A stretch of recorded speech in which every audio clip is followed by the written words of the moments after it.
London's summer sun rose slowly over Buckingham Palace, casting soft amber hues across the stone pavement. The gates glistened, camera flashes sparked, and hundreds of tourists crowded the front, phones lifted, hearts eager to capture a glimpse of something timeless.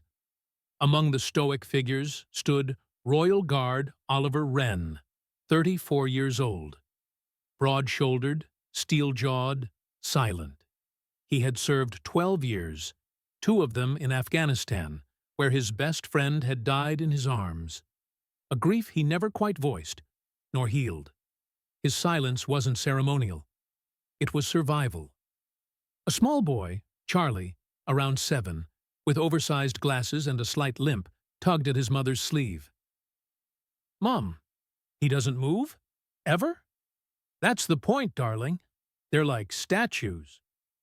Charlie stared at Guard Wren longer than the others did. Then, quietly, he pulled out a folded piece of paper from his jacket pocket. A crayon drawing. On the back, a note written in shaky child handwriting. "You remind me of my big brother. He used to stand strong, too. But now he's gone." Charlie stepped forward, careful not to cross the line. Then, in a swift and innocent motion, he slipped the note gently into Wren's side pocket. Barely noticeable. And just like that, he disappeared back into the crowd. Guard Wren remained still, but inside, something cracked. No one had touched him. No one had broken protocol. But that small weight of folded paper felt heavier than his rifle. He thought of Liam, his fallen friend, the letters he never wrote, the things he never said. "Big brother," he whispered in his head. "Gone." That night, in his tiny flat near Paddington, he removed the paper. He read the words, then read them again, and his hands trembled.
Wren sat alone on his bed, staring at the note under a desk lamp.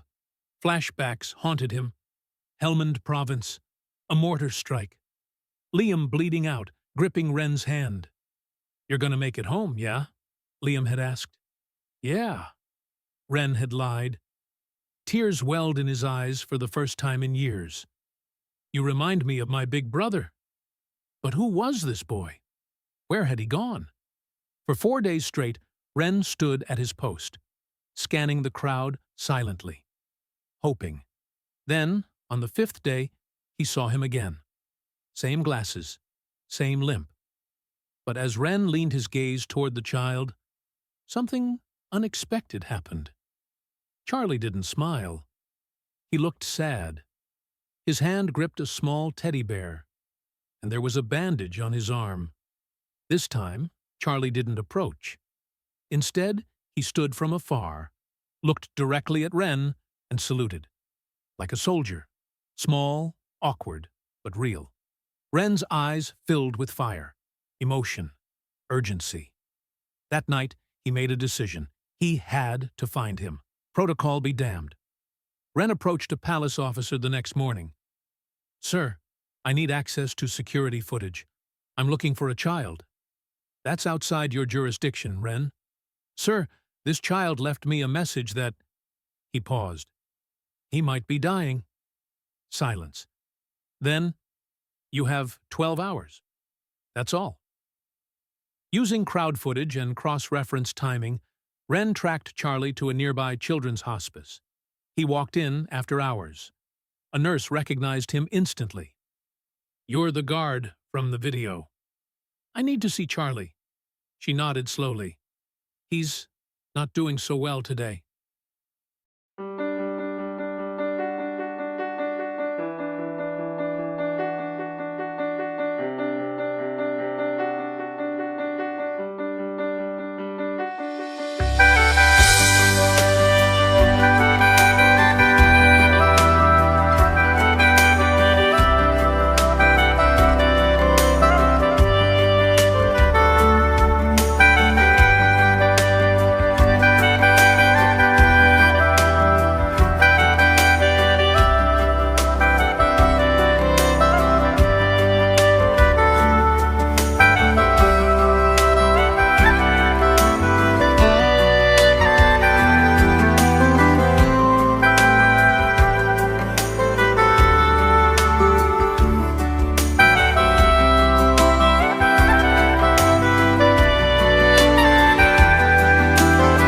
Charlie lay in bed, IV tubes gently glowing under dim lights. His mother stood nearby. Wren entered, removed his hat, kneeled beside the bed. Charlie blinked slowly, then smiled. "You came." "I read your note," Wren said. "I wanted to say thank you." "Did it make you sad?" "Yes, but in a good way." Charlie whispered, "I think my big brother would have liked you." Wren choked up. "I think I would have liked him too." Then Charlie struggled to sit up. "Can I give you something?" From under his pillow, he pulled out a metal-shaped pin made of paper. It read, "To the bravest soldier I know."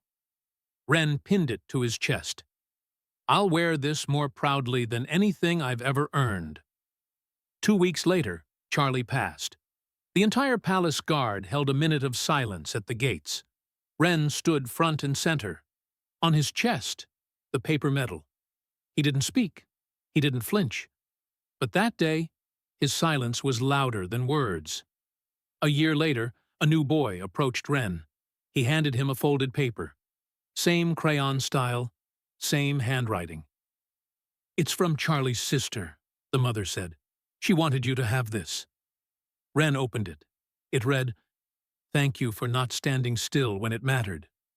He looked up, smiled, and for the first time ever, as tourists looked on, Guard Wren gently nodded.